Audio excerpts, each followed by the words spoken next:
de luchador, pues fue a mi amigo, a mi hermano, a mi compañero, colega, periodista y escritor, Ricardo Sevilla. Le pido al equipo que nos grabe para saludar al gran Ricardo Sevilla, quien yo, si fuera él un luchador, yo le pondría el varón de los datos duros. Pero el varón como título nobiliario no existente, que sí existen en el pancracio mexicano, pero el varón de los datos duros, Ricardo Sevilla.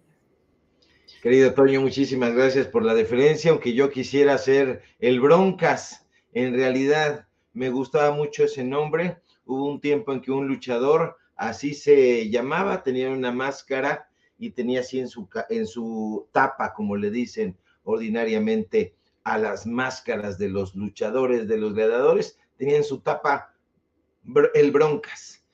Duró poco tiempo el Broncas, después se enmascaró. No hay que revelar el camino que llevó a cabo el Broncas, pero fue un camino muy, muy interesante. Y a mí me gusta la bronca periodística, me gustan los datos duros, me gusta la investigación. Soy muy curioso, meto la nariz por aquí y por allá, y lamentablemente estoy en contra de la corrupción, Toño. Lamentablemente digo para aquellos que son corruptos. Afortunadamente para la gente que ve y que goza el periodismo y ver a estos mentirosos exhibidos, y yo nada más ando buscando pretexto, Toño, para ejercer esta apasionante labor, esta apasionante, pues hay quien le llama profesión, hay quien le llama oficio. Yo digo que es una combinación de ambas cosas, oficio, profesión, y agregaría yo sensatez. Y aquí estamos, mi querido Toño, para hacerle honor a esto que propones, el varón, el conde, o más bien el vasallo, yo diría el vasallo de los datos duros. Así que vamos a echar broncas, mi querido Toño, porque va a haber gente que se enoje, y entre esas personas el Grupo Nexos, Héctor Aguilar Camín, la gente que ha estigmatizado a Sócrates Campos Lemus, uno de los representantes más emblemáticos del 68. Toño, aquí estoy a tu disposición. Pues sí, vayamos a esa, que va a ser la primera investigación especial de Sin Censura ya en esta nueva etapa para la historia de México. Yo simple y sencillamente creo que quiero ponerme detrás de esto que planteas. Quiero garantizar efectivamente que mi amigo Ricardo Sevilla solamente está buscando un pretexto para ejercer lo que mejor sabe hacer, que es el periodismo. Y sin más por el momento, pues grábenos, compañeros, para escuchar la investigación especial aquí en Sin Censura. Querido Toño, público memorioso, vámonos rápidamente a la investigación, el reportaje del día de hoy. Y usted sabe que estamos en el triste marco, porque es un triste marco de la represión del 2 de octubre de 1968, y déjeme informarle que sobre eso vamos, porque durante el gobierno de Gustavo Díaz Ordaz, déjame informarte, Toño, la estigmatización contra los representantes del movimiento estudiantil de 1968 fue una brutal estrategia de Estado. Infelizmente, duele reconocer que el movimiento estudiantil en México aún carece de reportajes que reflejen la auténtica realidad del conflicto y el tamaño enorme de la represión estatal. Y eso se debió en gran medida, porque tiene una explicación, a que los medios de comunicación, como usted ya sabe que es una triste y funesta tradición, estaban, como hoy parecen también estarlo, controlados, no en ese caso como hoy por el corporativismo, sino en aquel momento eran controlados por el gobierno.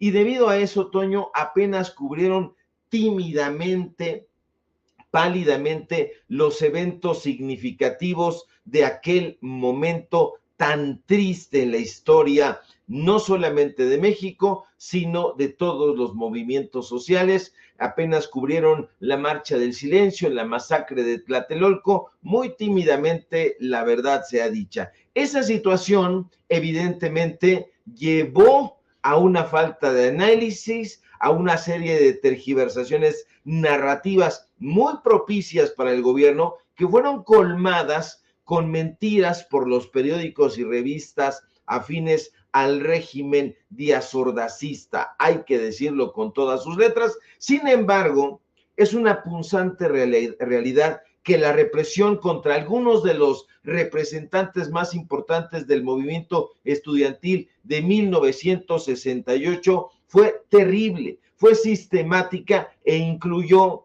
toda clase de detenciones y de exilios forzados.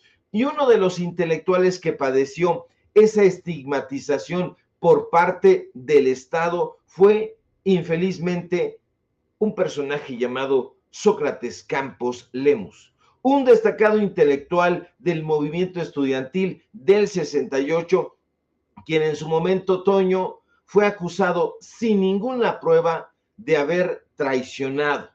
La tortura y detención arbitraria de Sócrates Campos en 1968 impactaron profundamente su vida personal, su carrera. Y es que déjame darte más detalles, porque luego de haber padecido cárcel injustamente, Sócrates fue liberado, pero el gobierno, a través de sus medios de comunicación afines y de sus intelectuales orgánicos, maiceados ya desde entonces y desde antes, por supuesto, se encargaron de estigmatizar a Sócrates como delator del movimiento estudiantil. Eso afectó indudablemente su reputación, pero lo más lamentable de todo el asunto, Toño, es que no había pruebas, no había ninguna, no había datos duros.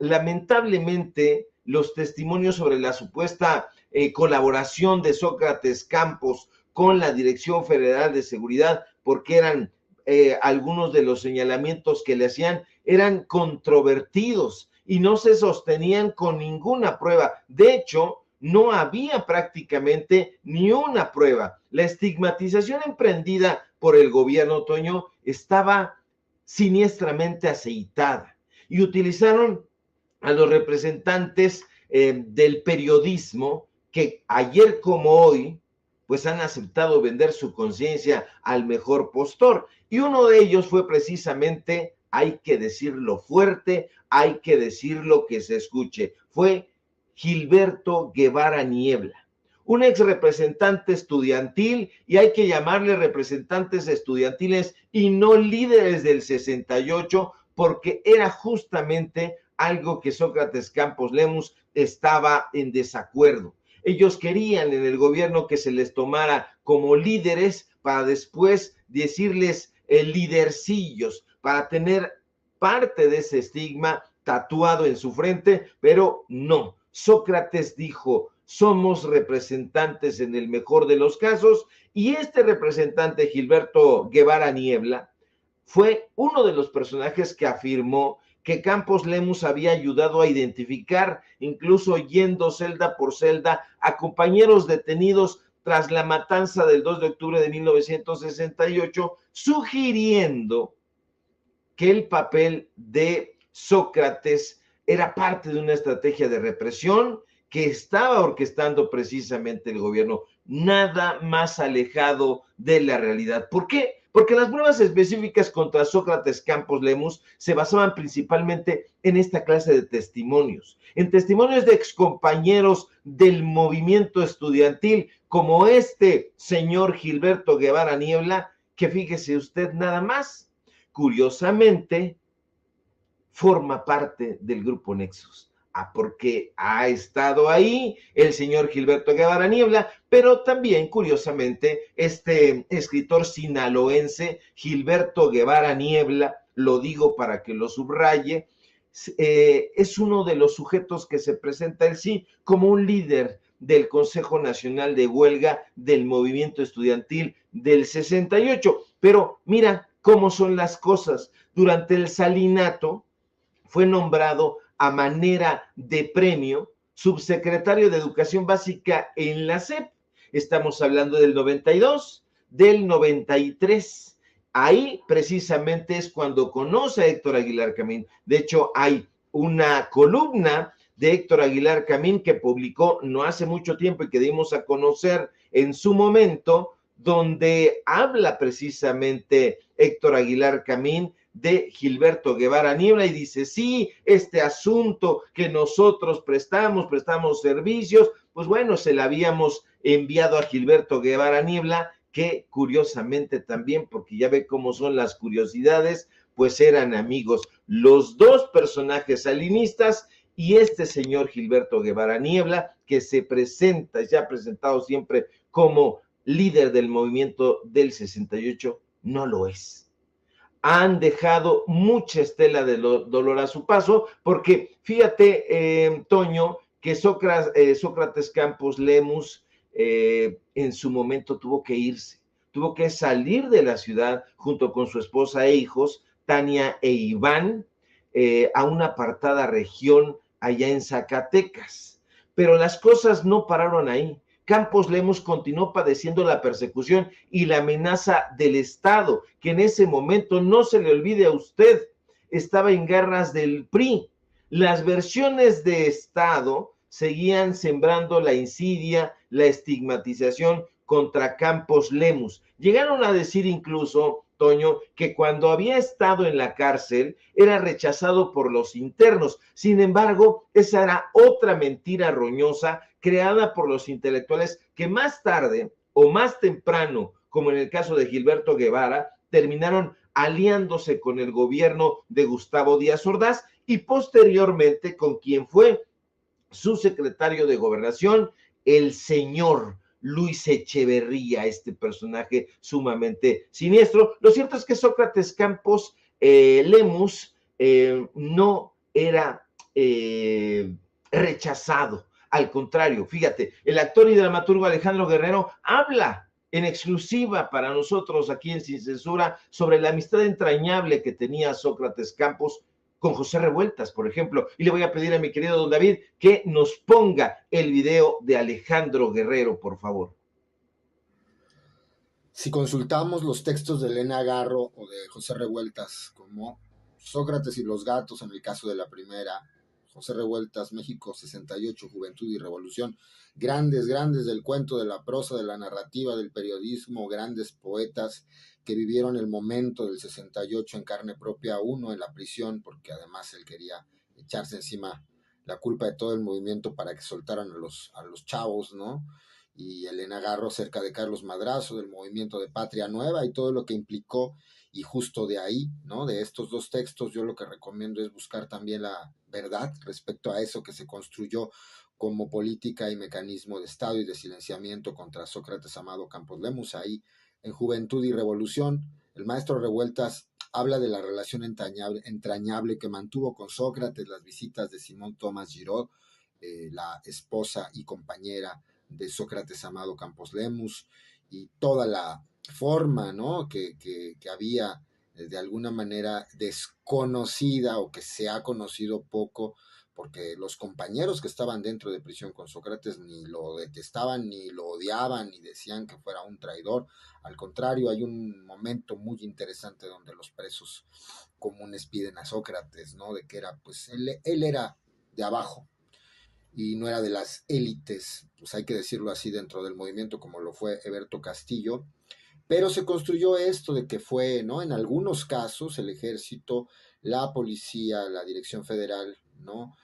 Tras torturarlo, lo llevó de celda en celda supuestamente para acusar a cada uno y denostarlo y tener una ficha, un archivo contra cada uno de ellos, porque él había traicionado. El movimiento no era clandestino, el movimiento aparecía en los diarios, aparecía en revistas como ¿Por qué? Que es fundamental seguirle la pista con lo que pasa en esa revista después del 2 de octubre, que desaparece un montón de ejemplares. El gobierno también respecto a una entrevista de Sócrates y cuenta esto, de la entrevista armada del tinglado que le hacen en el campo Marte, Y bueno, eso, y leer también a Carlos Montemayor, La violencia de Estado en México, antes y después del 68, fundamental en toda esta historia, en este rompecabezas. Pues ahí están las palabras del dramaturgo Alejandro Guerrero, que arroja bastante luz sobre este caso, Toño, pero hubo un elemento que podríamos llamar aún más pernicioso, porque Sócrates no fue el único que padeció esta estigmatización ni persecución de parte del Estado. Acuérdese usted que las personas generalmente no están solas. También hubo víctimas alrededor de Sócrates, y esa víctima principalmente fue su familia, y más dolorosamente los hijos de Sócrates. En la información que el gobierno de Andrés Manuel López Obrador, hoy expresidente de este país, decidió desclasificar en 2020, se puede comprobar que para estigmatizar a Campos Lemus hubo una doble rueda de prensa, la que le fue sacada bajo tortura y la que se dio en el set del campo militar solo para medios de comunicación, evidentemente aliados al régimen díaz-ordazista. Afortunadamente, la revisitación de la historia nos ha permitido encontrar las versiones silenciadas de los acontecimientos. No es una ocurrencia de este periodista, Toño. Están los datos duros ahí, están los archivos aquí en lo que era la mansión del delito Lecumberri, hoy convertido en el Archivo General de la Nación, y quien nos habla precisamente de primera voz es Tania Campos, justamente la hija de Sócrates Campos Lemus, y le voy a pedir a mi querido don David que nos ponga, por favor, el primer video. Tuve la fortuna, el privilegio, de verdad, muy agradecida por ello, de poder ser parte de los testigos de la declaratoria del Torreón Norte de Lecumberri, hoy Archivo General de la Nación, como sitio de memoria. Esta declaratoria es muy importante porque nos permite recordar en ese espacio sucesos muy importantes durante la Guerra Sucia, del 68 también, por supuesto, pero no solo del 68, y estar ahí considerada mi familia como víctima indirecta de estos sucesos fue muy importante para mí, a pesar de lo difícil que es tener que declararse víctima, ¿no? Pero lo hice porque creo que eso daba la oportunidad de aprovechar ese espacio que se me abría para mencionar lo que sucede con otras familias, con otras hijas, con otras hermanas, madres, que estuvieron ahí al pie del cañón, sufriendo las consecuencias de la represión, de los gobiernos que hubo.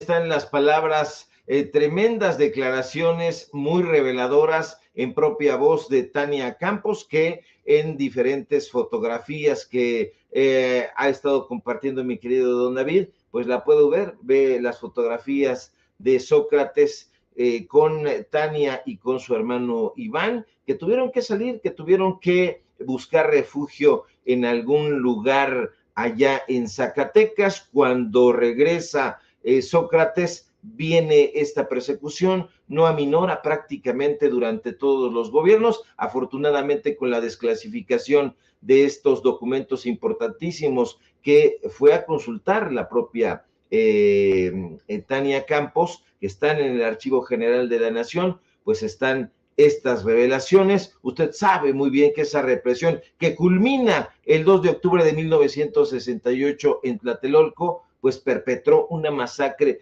que resultó en gravísimas violaciones a los derechos humanos, por decirlo suavemente, Toño, incluyendo pues la violación del derecho a la vida, la violación a la libertad de expresión y, digámoslo, sin eufemismos y sin ambajes, los asesinatos a los jóvenes estudiantes. Y este evento marca una inflexión en la historia política de México y deja una huella imborrable en la memoria colectiva de nuestro país. De ahí la importancia, Toño, de lo que hoy ha ocurrido. Fíjese usted nada más en la primera conferencia mañanera de la presidenta Claudia Sheinbaum, y es que la presidenta instruye a la titular de la Secretaría de Gobernación, Rosa Isela Rodríguez, a que se ofrezca una disculpa pública a nombre del gobierno a 56 años de la represión estudiantil de 1968, y esa disculpa, Toño, también debería ser extensiva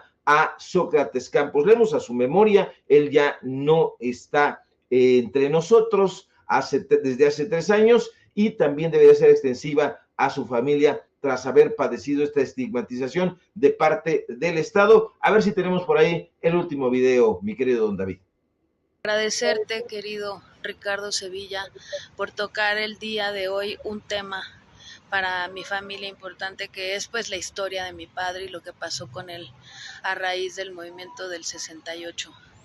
Él decía que la verdad era hija del tiempo, y lo estamos atestiguando poco a poco. Los documentos que se liberaron por decreto en el 2020 del Archivo General de la Nación nos han permitido profundizar en esta historia y encontrar evidencias de lo que él sostuvo toda su vida.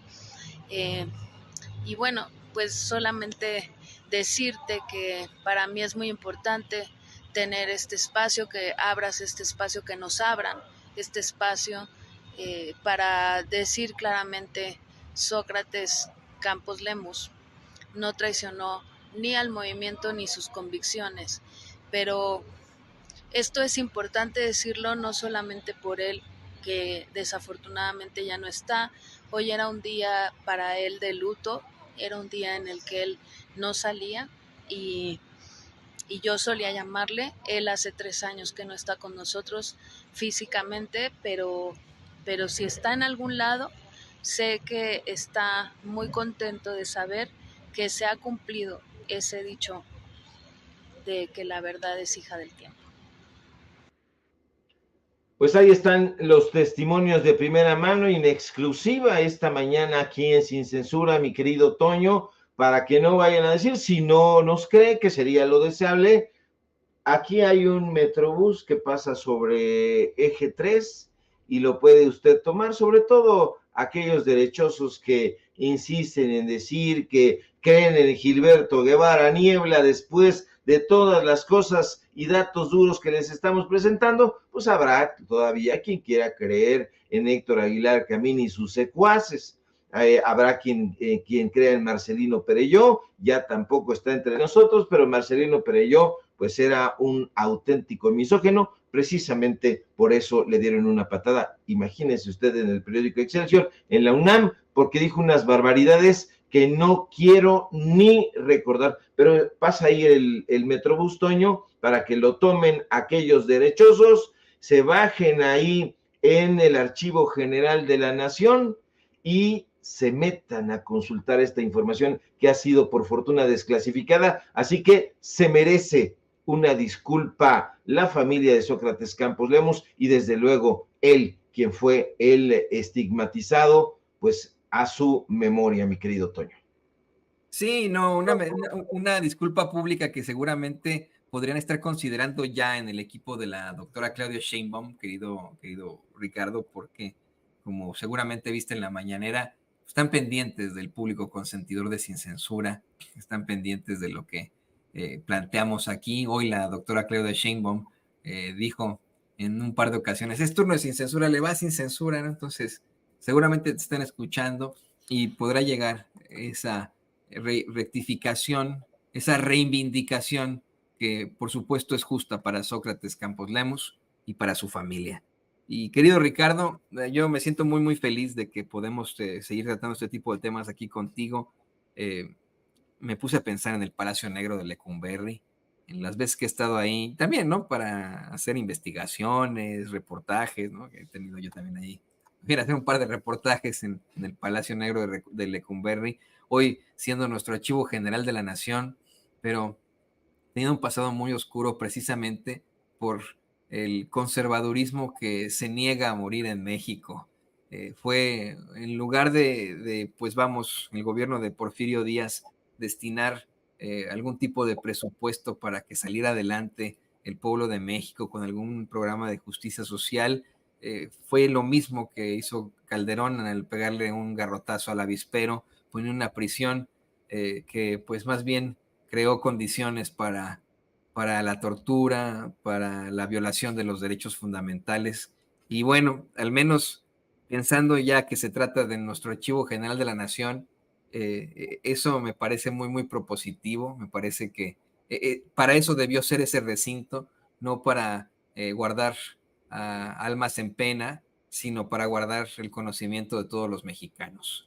Un día. Todavía se siente el frío, mi querido Toño, ahí en las paredes del Palacio Negro de la Mansión del Delito. Déjame contarte una anécdota rápidamente personal, porque yo conozco muy bien ese Palacio Negro, aunque han quitado ya prácticamente todo, ya solamente dejaron el cascarón. Conocía yo perfectamente la disposición de las crujías, porque mi madre se desempeñó como enfermera precisamente en Lecumberri. Ella trabajó como enfermera ahí. Mi madre es una enfermera retirada, y ella trabajó ahí en Lecumberri, y bueno, trató con cualquier cantidad de personalidades allá, incluso con el propio Diego Rivera, con muchísima gente, con el hombre del corbatón, que era un abogado que defendía a las personas que no tenían recursos y que le temían incluso el resto de los abogados,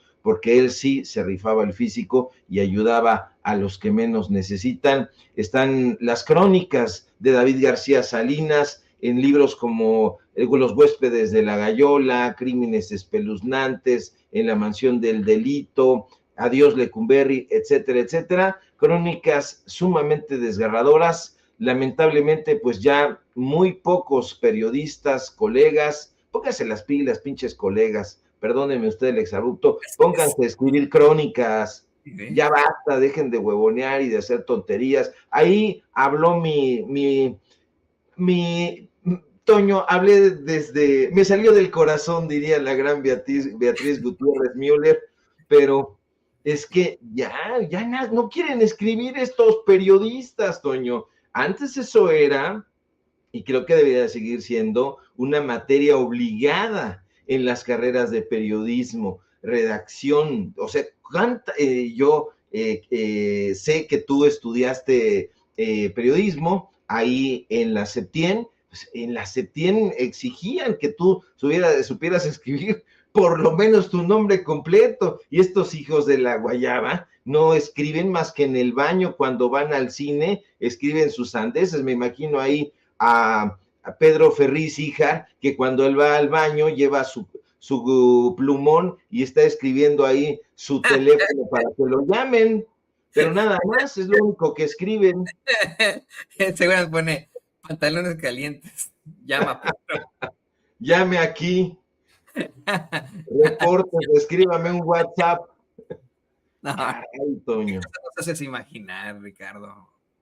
Pero a ver, ¿qué anécdota nos tienes ahí del Palacio Negro de Lecumberri? Nos dejaste picados. Qué interesante que tu mamá haya sido enfermera ahí en el Palacio Negro de Lecumberri, donde efectivamente, mire, yo no soy creyente de lo paranormal, pero hay una que otra historia ahí que podría ser documentada en muy buenas crónicas sobre lo que podría estar ocurriendo todavía entre las crujías, entre los torreones de el Palacio Negro de Lecumberri. Pues, Toño, mira, está el caso del Apando, por ejemplo. En el Apando, que era esta celda de castigo y donde enviaban a los presos incómodos, valga el término, pues un preso siempre es incómodo, sobre todo para las autoridades, pero sin importar un cacahuate. Bueno, esa foto está bien bonita, claro, adornada, ya es la fachada solamente de lo que fue el sustituto de la cárcel de Belén, porque abren justamente Lecumberri cuando ya estaba superada la cárcel de Belén, y abren este Palacio Negro que le llamaban. Y bueno, pues ahí en el Apando, que hay una especie de nubel que es ande, esta mera, sí, ahí están pues en disposición de las crujías, incluso esa que está a un lado, ya lo quitaron. Ese edificio que usted ve en la parte superior izquierda, eran los juzgados, eran los tribunales, y allá iban, allá se aparecía el hombre del corbatón, allá había el caso también de la tamalera, así se llama, después han ido recuperando esa historia, pero trata de una señora que recibía violencia de parte de su marido, la golpeaba, la sobajaba, la vejaba, y bueno, ella pues decide asesinarlo y hacerlo tamales. Y ella termina ahí en Lecumberri, en el área de mujeres, y esa crónica, una crónica muy intensa, la publica David García Salinas en ese texto que se llama Crímenes Espeluznantes, y que era una serie, Toño, que publicaba la prensa, se llamaba Publilibros La Prensa. Así que hay muchísima historia que recuperar en ese sentido. Después hubo una serie que le llamaron Mujeres Asesinas o cosas semejantes, y ahí recuperan esta historia, le van colocando algunos elementos, pero todo sale de este tipo de historias espeluznantes, muchísimas cosas, pues la gente que se peleaba en el campo de fútbol, y ahí tenían unas riñas feroces, y algunos terminaban en la enfermería, y ahí en la enfermería y llegaban, les preguntaban quién fue, quién te picó, decían por ahí que era cuando los apuñalaban con esas puntas, y la gente, los mismos presos callaban, justamente por represalias a su familia, callaban y decían, no pasó nada, me caí, estaba yo jugando fútbol, me corté con los vidrios, pero pues la realidad era completamente distinta, y no ha cambiado desafortunadamente en muchos de los centros de readaptación social de la actualidad. Eso también tiene que cambiar. Aquí está usted viendo pues este uniforme típico que incluso llegó a usar, por lo menos el pantalón, Pedro Infante. ¿Te acuerdas, mi querido Toño, de Pedro Infante? Pepe el Toro es inocente. Así es. Ya va a salir Pepe el Toro. Sí, hombre. ¿Qué historias? La verdad que valdría muchísimo la pena recuperar, a lo mejor en un programa, en una crónica, en esas crónicas de nuestros tiempos, que es un título muy vigente, y bueno, pues que todavía deberían de estarse escribiendo. Hacen falta las crónicas, Toño. Yo estaba esperando la crónica, por ejemplo, de la toma de posesión de la doctora Claudia Sheinbaum, una crónica con todo lo que se respiraba, todo lo que se olía, lo que se caminaba, esas crónicas, el estilo de Carlos Monsiváis, de José Joaquín Blanco, de los grandes cronistas que ha tenido este país, pero esa tradición se está perdiendo, y nosotros que somos unos nostálgicos, pues ahí estamos dando la batalla, Toño. La haremos nosotros próximamente. Dice que Faitelson porque él es buen cronista, pero nada más dedicó ahí un mensaje muy pedorro en Twitter a la toma de posesión, y después pues discurso de la doctora Claudia Sheinbaum. Efectivamente, Ricardo, mucho que platicar del Palacio Negro. También tengo ya una que otra anécdota, eso de la tamalera. Yo lo único que encontré la tamalera buscando a sus comensales, no hay, ¿no? Eso es lo que yo, no sé, tú me podrás corregir, ¿no? No hay. Se plantea que pues mucha gente, a partir de la pena que les pudo haber ocasionado el haber consumido esos ricos tamales, no digo tamales, ricos tamales por ser tamales, no porque hayan sido del marido, no quisieron de ninguna forma testificar, pero por supuesto que es un tema que tendremos que abordar en algún momento histórico de Sin Censura, aprovechando que ya en las mañaneras habrá 2 días históricos. Estará este Día de la Memoria, el Día de la Suave Paz. Está muy bueno, Toño, está muy bueno. La verdad es que yo siempre he sido de esa idea, y lo hemos compartido aquí en este espacio Sin Censura, de hacer ese viaje a las tierras de la memoria, hacer esa revisitación a la historia, porque estoy persuadido de que quien olvida la historia, la propia y la historia de la humanidad, está condenado a repetir los errores. No hay innovación sin tradición. A veces nos creemos muy innovadores y presentamos cualquier bagatela y decimos, acabamos de descubrir el hilo negro, cuando hay toda una tradición que deberíamos de estar conociendo y enriqueciendo nuestro trabajo en aras de esta profesión, de este oficio, y para enriquecer también la memoria colectiva, porque si tiene un papel el periodismo es justamente el hacer este tipo de revisitaciones. Los periodistas no solamente deberían de hacer este trabajo informativo del día a día, pescar la nota y decir, darle la vuelta, porque hoy prácticamente muchos colegas están tomando una nota, sale, le dan la vuelta y va para arriba, pero estos ejercicios de ir hacia atrás, ver lo que estaba sucediendo. Yo pregunto quién conocía lamentablemente la historia trágica de Sócrates Campos Lemus. Entonces, en un día tan emblemático como hoy, 2 de octubre, me pareció propicio presentarle a nuestro público ávido de información,